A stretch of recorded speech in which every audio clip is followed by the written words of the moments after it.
But really, how did you feel like having to play these two difficult and complex people? Yeah, it's a huge responsibility. There's a lot of pressure that gets put on you, but I think overall it's such a rewarding experience to get to really dive so deep into yourself and into the case. And it's such a fascinating story, and I'm so fascinated with these people, and I feel so passionately about them. And so I think that just ultimately ends up making great work.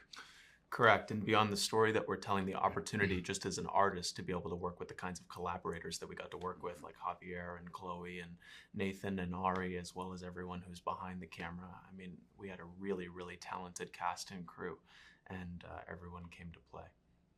And for you, Cooper, there was this amazing one-shot scene where you talk for 45 minutes.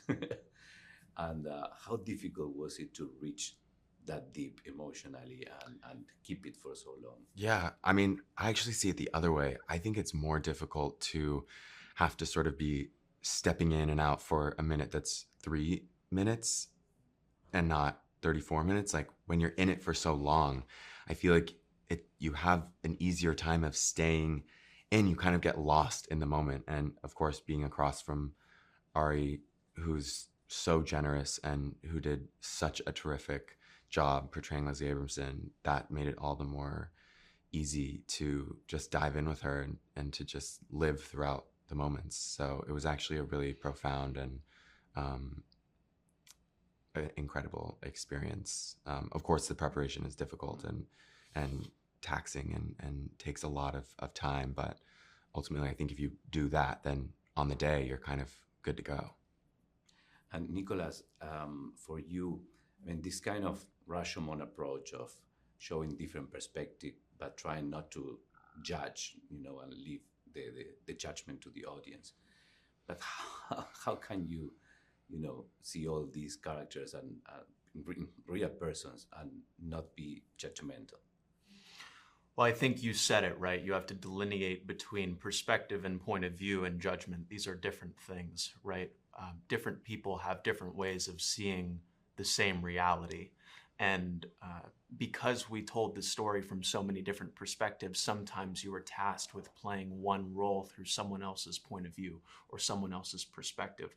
But just because you're doing that doesn't mean that you, the artist, are necessarily judging either the character or the real person. And Cooper, Erik, there is a bond in prison with this companion.